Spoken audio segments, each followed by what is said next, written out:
चुड़ैल माँ का लंगड़ी बेटी पर दुलार।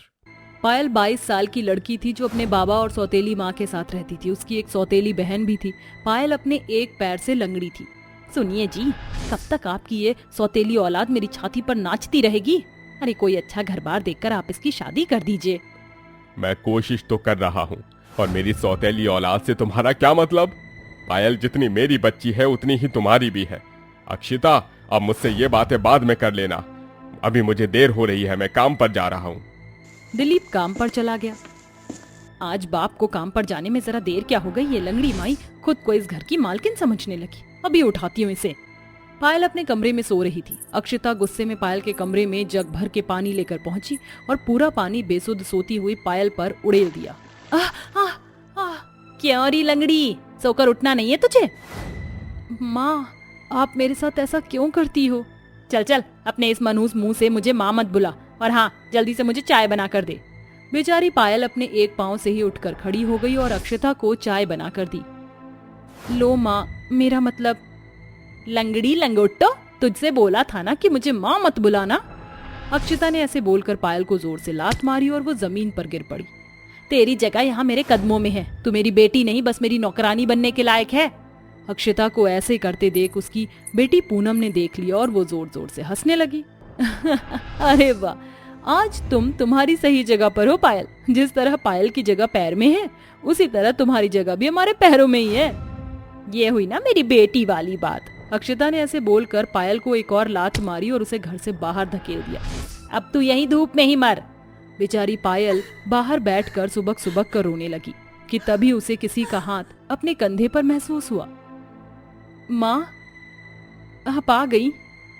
पायल के पास उसकी माँ साक्षी चुड़ैल रूप में आती रहती थी। जहाँ इस दुनिया में कोई इंसान पायल के साथ नहीं था, वहाँ उसकी माँ मरकर भी उसकी ढाल बनी हुई खड़ी थी।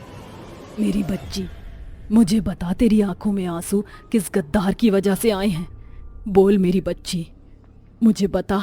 अगर तेरी माँ ने तेरी आंखों में आंसू लाने वाले को इस दुनिया से गायब ना कर दिया तो मैं भी कोई चुड़ैल नहीं। नहीं माँ, मैं जिस इंसान की वजह से रो रही हूँ वो कोई और नहीं बल्कि मेरी सौतेली माँ और बहन है। क्या वो दोनों? इन्हें तो मैं अभी बता कर आती हूँ। नहीं माँ, आप उन्हें कुछ मत कीजिएगा, क्योंकि बाबा उन दोनों से बहुत प्यार करते हैं और मैं नहीं चाहती हूँ कि इन्हें कुछ हो जाने की वजह से मेरे बाबा की आंखें नम हो और उसकी वजह मैं बनूं। तू सभी के बारे में कितना सोचती है? बस तेरे ही बोलने पर मैंने आज तक इन माँ बेटियों को कुछ नहीं किया है। पायल इसी तरह अपनी माँ से बात कर रही थी कि उसे ऐसा करते हुए पूनम ने देख लिया। माँ, लगता है कि इस लंगड़ी का दिमाग चल गया है। अकेले में खुद से ही बड़बड़ाई जा रही है। अरे इसका तो दिमाग चला हुआ ही है। अब इस लंगड़ी को अंदर बुलाकर काम पर लगाती हूँ। अक्षिता ने बड़ी ही अकड़ में दरवाजे खोले। चल रही लंगड़ी, बाजार से खाना बनाने के लिए सब्जियां लेकर आ। अक्षिता को अपनी बेटी से इस तरह बात करते देख साक्षी गुस्से में आ गई, लेकिन पायल ने उसे संभाल लिया। पायल बाजार से सब्जी लेने चल पड़ी। साक्षी भी उसी की साइड में चल रही थी, लेकिन वो किसी को भी ना तो दिखाई दे रही थी और ना ही महसूस हो रही थी। माँ, सिर्फ मेरी वजह से आपकी आत्मा को आज तक शांति नहीं मिल सकी। बेटा, भले ही मैं खत्म हो गई हूँ, लेकिन मेरे अंदर की ममता कैसे खत्म हो सकती थी? भला कोई माँ अपने बच्चों को मुसीबत में देखकर शांत हो सकती है? दोनों माँ बेटी इसी तरह बातें करती हुई चल रही थी कि तभी एक लड़का पायल के सामने आ गया। अरे लंगड़ी बहन, कहो तो हम तुम्हारी कुछ मदद करें।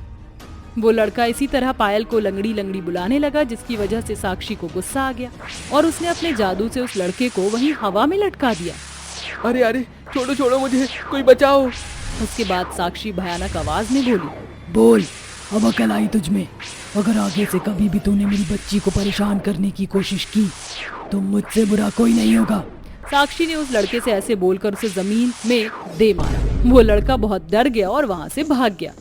शुक्रिया माँ।